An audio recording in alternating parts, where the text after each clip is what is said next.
we teach all kids in the ways that kids with dyslexia learn how to read best, then all kids learn. And that's, so that feels hopeful that there are systems that are growing in that space. Got me diagnosed when I was in third grade. And it was the most relieving day of my life because I finally had like kind of a place to hang my hat and say, see, I told you, I'm not lazy, definitely not stupid. I just learned differently and like, that's totally okay. We dyslexics, we were often, just set up for failure because, we were given books and tasks that really are not appropriate for the level that we were at. So how do you expect anyone to be open to learning when their entire relationship with reading, with learning, is physical pain? Wish I had understood when I was younger that the fact that my brain worked differently than people meant that I would be good at things in ways that other kids were not going to be good at. I just assumed I can't be dyslexic because letters don't jump up and down for me. Dyslexia is not a disorder. It is not a disease. Once you sort of own it and embrace it, then you can have the power to deal with it. It's sort of empowering and also enriching to the whole community. Those who don't understand what dyslexia is, that it's not a negative, it's not a problem, it's like we keep saying superpower. Hey everyone, we are Sonia and Nick, and this is Dyslexia Journey. And today we are pleased to welcome Caren Hunter. Caren, welcome to Dyslexia Journey. Thank you so much for having me. So let's just start at the beginning with how your journey with dyslexia as a learning difference began. So I'm a parent of 4 children. I knew once I started dating my husband that he had dyslexia. But at that point, I didn't have any sense at all about the way that would impact our kids. He was actually diagnosed when he was he was 8, which is sort of unusual, like in the 80s, but he had parents who were pretty on top of it. And so then he experienced sort of like the whole gamut of like the early ways you're trying to address this issue. So like including like, strange tinted glasses and, having fonts that are all whatever. But his parents then were pretty just fierce advocates that he would stay. They kind of like moved him out of mainline classes, and then in middle school they were just like, oh, this is not going to work for him, or he's clearly really intelligent but he just doesn't read very well. And so they fought really hard to push him back into that sort of regular classes with the rest of the kids. And then his experience in middle school and high school was pretty terrible then, as he's trying to just navigate without any support. But so I guess in some ways we had some sense of, oh, if any of our kids have dyslexia, this will be something that we're up against. But then in second grade, so my oldest was in second grade, and then just really not reading. It wasn't coming together, and she wanted to read, but we felt like we were doing all the things we knew how to do and that she could do. And the school, I had a conversation with a teacher who just said, some kids are kind of rebellious, and some kids also are just maybe not that good at this. And I was like, wow, this is really early for you to be telling me that my kid maybe doesn't have much of a future for. So we tried to get some services within the school, but she just wasn't far enough behind at that part for her. They're like, she can get some of the letter sounds. There's some pieces that come together. So they suggested a little computer program for her in the back of the room. And I was like, she's going to have to teach herself how to read with a computer. She's also a super social kid. And also, I think the way I would describe it is that Annika chooses success. And so I asked if the computer program would make her advance to another level if she had mastered one. And he said, no, every time she would have to choose. And I was like, oh, she's going to pick level 1 every time, because once she gets it, she's going to be like, I did it, and the next one would be hard. And so I had a conversation with the principal at that point. It was midway through second grade. And I said, I feel like this isn't really working. We're not getting anywhere. If, we went and had some testing done. We were living in Michigan at that point.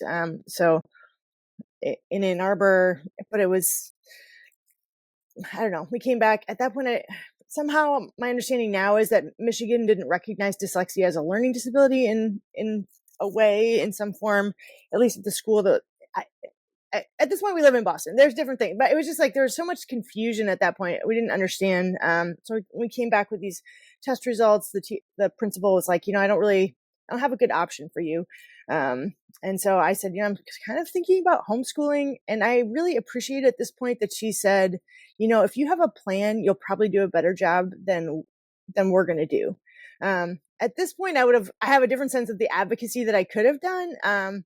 But I was really appreciative in hindsight, it's just really great that she said, just try and go for it.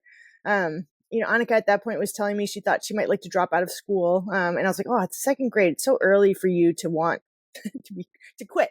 And I felt like she's a kid who loved learning. And for her to get to a place where she felt like she didn't want to keep learning was so discouraging. And so that was my goal in homeschooling, was just to find a way for her to love learning again. And so, we did a lot of reading aloud. We did a lot of, I feel like I kind of stumbled into the things that I didn't know I needed to do, like really teaching decoding, really working on phonemic awareness, really working with like those like alphabetic principles. I didn't know, but just like in the research of like what might work.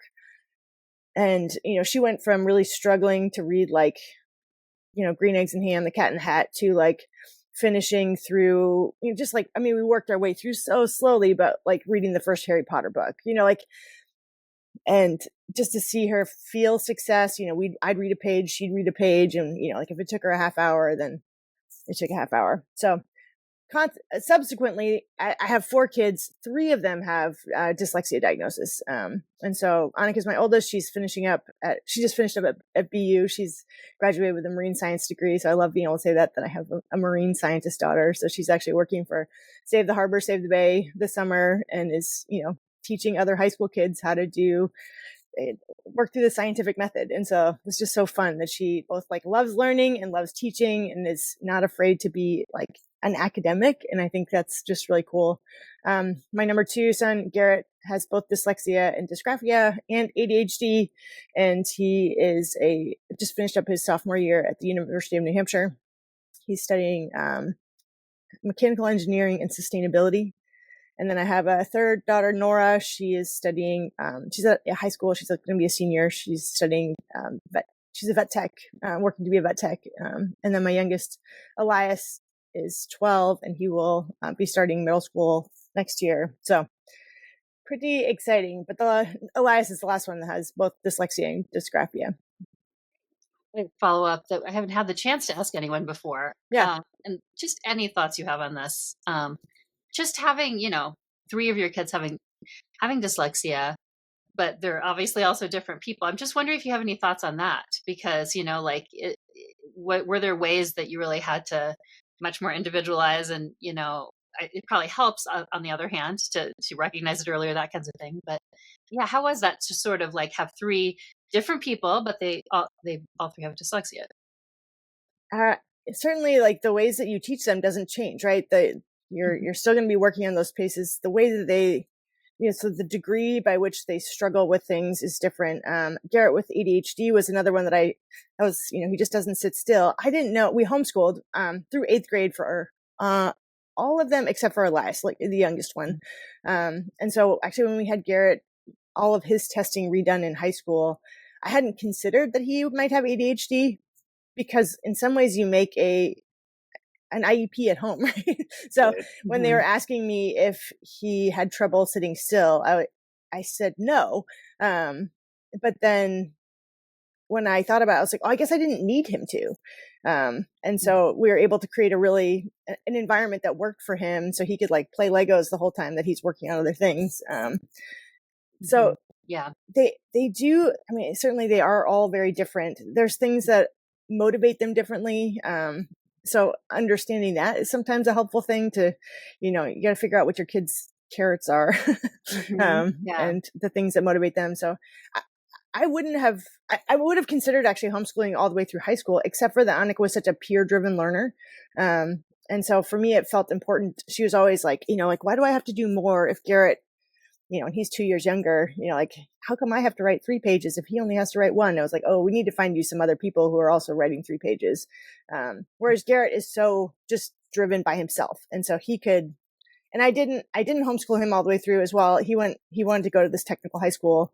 He studied environmental science. And so, but he could have been fine. And then I feel like Elias is my one who, like, he'll take as much time as you give him, so it's like, if you need to finish this in 15 minutes or you need to finish this in 30, then he's like, I'll finish it in 30. He balloons to the time. So, understanding who they are as different learners feels like it matters. Right. But, yeah. So it's not about, like, the techniques will still be useful that, have been proven, but it's more around, like the motivation and how they interact with assignments, that kind of thing. Yeah. Right. Okay. Yeah. That's interesting. I really admire that you were able to homeschool multiple kids for that long. We've talked about homeschooling a fair amount on this show, and as we've talked about many times, our dyslexic daughter, we homeschooled her for 1 year. And that was, I mean, in many ways, it was a very important year for her, but in many ways, it was very challenging as well. She was already very resistant. Yeah. Well, it's sometimes the school resistance has already translated to the resistance to anything that looks like school. So yes. Yeah. Yep. Right. So I think that was why, but it was still the right decision. I think it's just, it ended up being more of that time for the break than anything else. Yeah. And it sounds like with your kids that you homeschooled them through 8th grade, and then they kind of chose to go to high school then? Yep. Okay. I guess for Annika, I was interested in having her pursue something else. So we called ourselves the Hunter Academy. I didn't say that the Hunter Academy is closing in 8th grade, right? But we did really challenge her to think about, what does it look like? The phrase I had for her was like a chorus of voices. I was like, it seems like other people are important in your learning journey. And so how do we find a chorus of voices for you? So she ended up at a small private school, and she did really well there. But it was she wasn't initially sure that was the thing that she wanted to do. Right. Yeah. That makes sense. Yeah. I want to go back to the diagnosis. When you said when you were in Michigan, that they weren't even really correctly identifying your daughter. How did you actually end up getting your children identified? So in the end, it's actually not until we move out here to Massachusetts and we end up, re-pursuing testing. So we'd had Annika tested, and then we moved in 2015. And so once we moved here and we enroll in the Malden public schools, just, as homeschooling, but then I knew at that point that I could ask for testing, even though we were homeschooling. And so I said, hey, listen, I know at least at that point, I was like, I got 2 kids that I know we need to test. And then it's that, saying this is going to happen. And then they say, okay, fine. But I didn't know, the first round, I didn't know that, but the learning through some other people of just, hey, once you sign them up, you're going to ask to have them evaluated. And so schools here offered some good support. Annika ended up, she ended up with a 504. Garrett ended up with an IEP right out the gate. And so he actually did some summer school stuff through the public schools here. We did, home stuff. And then we did use some of their, just extra support for his learning, just to sort of supplement all the other things that we were doing, just to help him get some extra laps in on some of those pieces. So I'm guessing, and tell me where I'm wrong, that your journey was a little different. We usually ask the question about what was there a change after being identified, because a lot of people didn't know, but it sounds like you probably did know, kind of, right? Because you'd expected that it could happen. So your kids, even before they were formally identified, already identified as dyslexic. So there maybe wasn't as big a shift in terms of identity and why this is happening and all that. No. Although I think in getting a formal diagnosis, that for all of my kids, there was a sense of,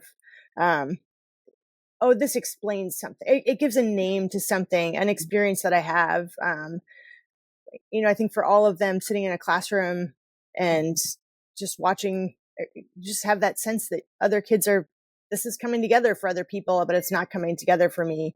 And so and so being able to have an actual name for it was helpful for all of them. So it still was helpful. Yeah. That actual formal identification. Okay. Yeah, the formal identification. We feel like that was true for our daughter as well. But I know that there is disagreement about labels and so on.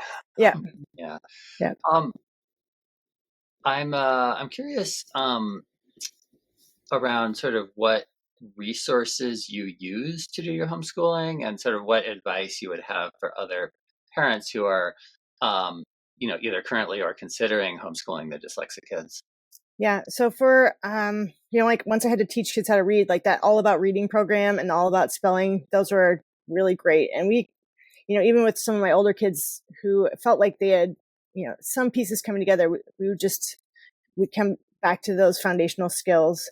I read a lot of books out loud. And so that was just one of those, I love that time. I actually, like if I could keep reading out loud to them, the chance to read stories with your kids, like I read all the Harry Potter books out loud, I just would look forward to that space every day. And so we would, read in different contexts and read different stories, and the opportunities from there to have really interesting conversations about, who characters are and how they develop. And so I would, one of those beautiful things about kids with dyslexia is just some of the ways that their brains can work and pick up big ideas and think about things. And so sometimes their ability to hold on to like an arc of something was even better than my ability to, and the way that they would like hang on to character details. Sometimes I was always so surprised by, Annika would be like, oh, this is this tiny little character that's come back. And I was like, no. And she'd be like, no, right at the beginning, right here. And sure enough, we'd go back, and it was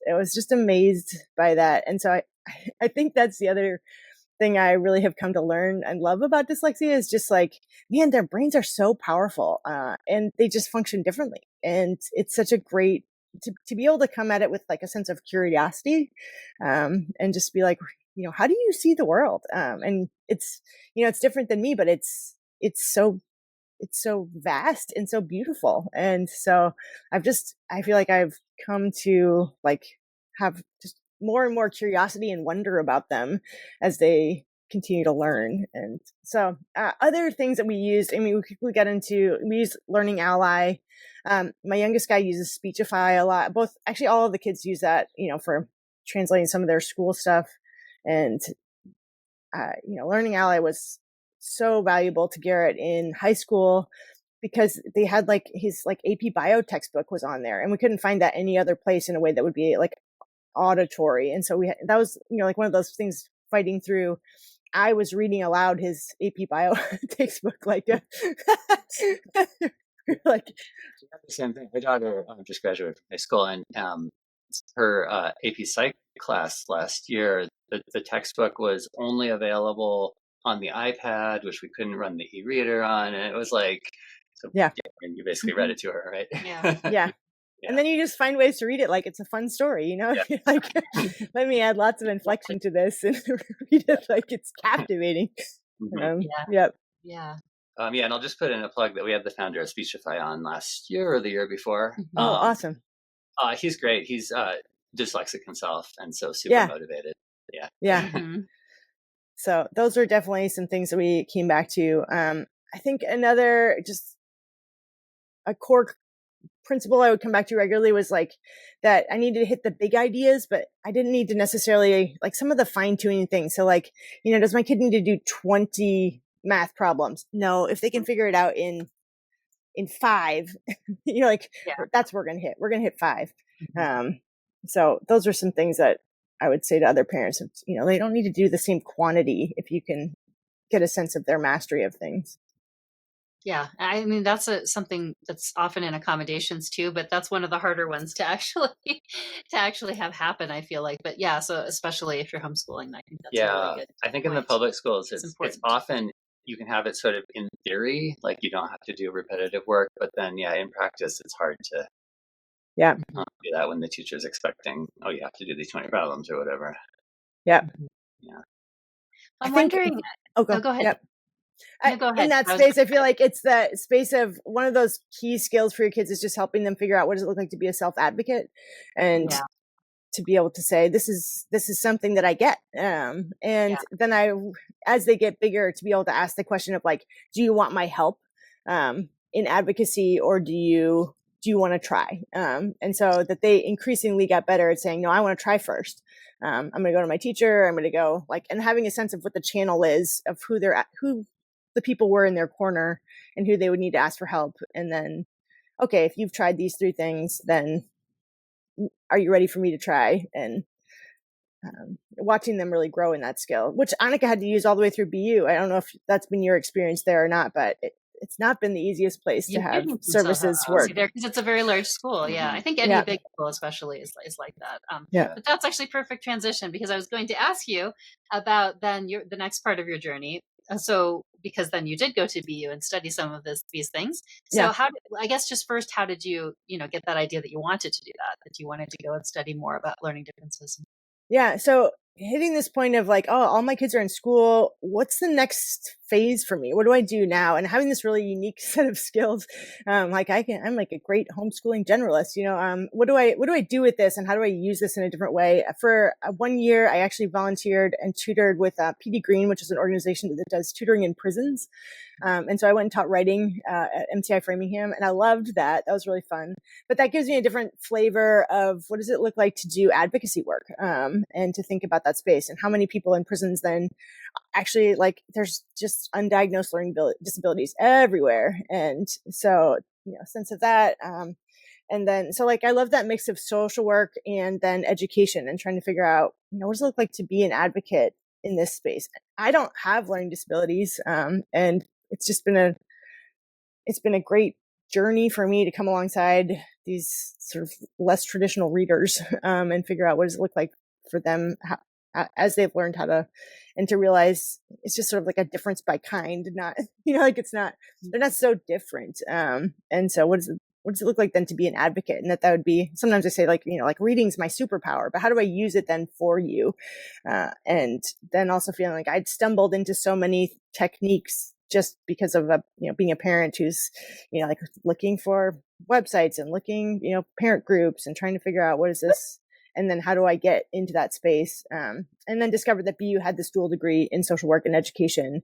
And so I was like, oh, if I could go back and then figure out, how do I use this? And then, so that part we haven't exactly, I have 1 more semester to finish up the education degree. And then we'll see, whether that's as a school social worker, particularly being special education focused. We'll see. Curious what your experience was like, coming to the classroom after having such practical experience. Did you find some of it kind of, I guess, I don't know. Just tell me about that, I guess. Yeah, I don't exactly know how to ask. Sometimes some of my education classes felt like I was studying myself or my own experience. There was a particular article I remember reading about a kid who had both a dyslexia and dysgraphia diagnosis, where they had posted in the article some of the kid's handwriting. And I had never seen another kid who wrote like my son Garrett did. And I just started crying. And I feel like that same sort of sense of emotion that comes up right now. It's just oh, I've never seen somebody else. And then the thing that was so heartbreaking for me actually was the trajectory of that kid's story was that he was in a really troubled place at the end of high school rather than, so for Garrett having him start his journey at UNH at that same time as I'm reading this other article and seeing this kid's handwriting. I mean, Garrett, if you look at his handwriting now, you might think it's like a 5-year-old, it's really, and his ability to regard the lines on the page, it's like they're not even, I don't even know. So there were some times where things that I didn't expect to be particularly emotional, just learning about the diagnoses or the language of things, or just having new definitions for stuff that was oh, this defines my experience. And so I liked that piece of learning because I feel like it gave me a whole different set of vocabulary, and a different sense of tools. And I do feel like being able to go back into systems at this point to be able to relate to other people in that space is both as a parent, and then as an advocate. How do you find this is a really broad question, but I'm not quite sure. I'm not sure what it's like at all. So I'm curious, how those classes are with regard to learning differences. I assume they have the latest research and, like a lot of those aspects like in there about techniques that are the best, or like what sort of things do they cover, I guess, now if you were to go study and have a focus on learning differences? Yeah, so there's certainly a lot of research that you get to read. And sometimes that's actually really discouraging because you're like, oh, wow, the latest research says, this is a real thing. And there's these real techniques that could help you. And then I think about the experience of some of my kids in school right now, where they continue to bump up against. And so, hearing about how research lags behind, like somewhere in like the 8 years. The other thing that's interesting is to be in a classroom with a whole bunch of, sometimes I'm in a classroom with like 23-year-olds who just, like starting grad school. And, certainly some of them come at this because they have personal experience in this space, but then others is just a sense of curiosity. And so that range of, how do you learn alongside people sometimes is a fun experience. And then getting to bring my experience as a parent with a lot of just lived experience, it feels like it applies itself well. And I do really just like learning. And so being able to read and, hear, from a whole bunch of different places, I don't know, sitting here in the midst of resources, like we read like this, like demystifying dyslexia, a disability. Have you ever read that? It was just such a simple book that was, it's talking about like, what to know, what to say, and how to be an ally. So there's just some fun resources that feel like they are emerging.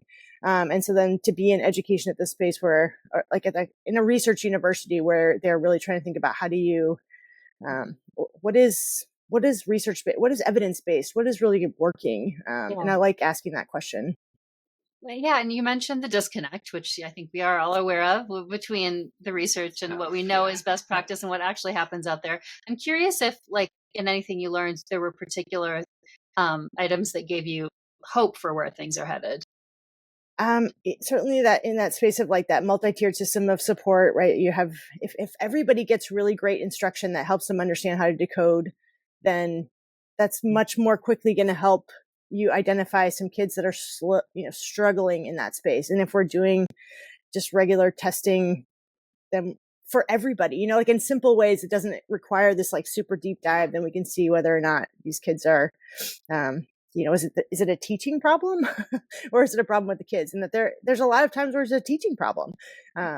But that if you can sort of like work through that gap of let's get our teachers to understand that they need to do more than teach kids just like how to guess of there's a picture or use a context clue, but that really working through those decoding skills and understanding the phonemic pieces will help them and all kids. And that there's just that even for kids across the United States having that trouble with learning how to read, if you teach that other skill, sometimes then they get pretty good in the early years, but then they have that drop in 8th grade or 7th grade again. And so that if we teach all kids in the ways that kids with dyslexia learn how to read best, then all kids learn. And that's, so that feels hopeful that there are systems that are growing in that space. Yeah.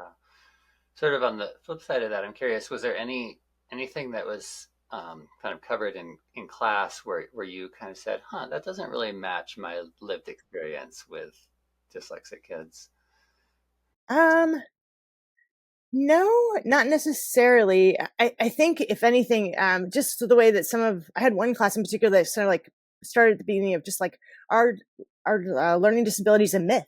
And so like to navigate in that space a bit, at the beginning of just like, maybe it's really not a thing at all. And maybe it's just this sort of like social construct. And that was really hard for me to kind of try and hang in that space because I was like, no, that's my experience is this is not a social construct where somehow just we haven't tried hard enough to close this gap. Interesting. Could you tell us a little bit more about your final project too? Because that's something you shared with us that we can share the link for. So, yes. Yeah.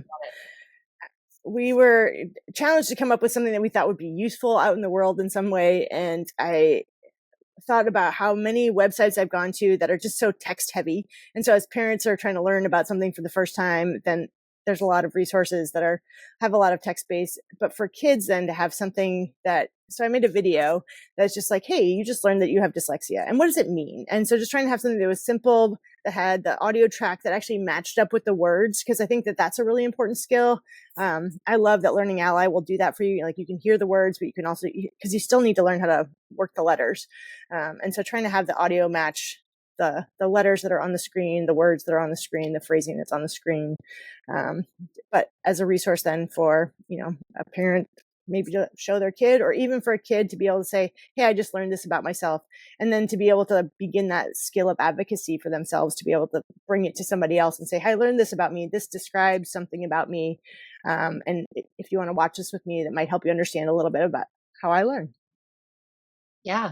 So we'll definitely, put the link to that so that people can use that as a resource. That is a really good, I don't feel like I've seen anything like that myself. So it's wonderful. Yeah. I guess, sort of starting to wrap up, we always like to ask our guests for advice that they have. So what advice would you give to other parents of dyslexic kids out there? One, I would say, just, man, fall in love with your kid. And then just being able to continue to find that sense of wonder and curiosity for them and with them. And so being able to, in their places of discouragement about the spaces they're at with learning, how do you find things that they are interested in? And then how do you go there with them in that space? And I think about what it's like as an adult to encounter something that's difficult and how quickly we would not choose that.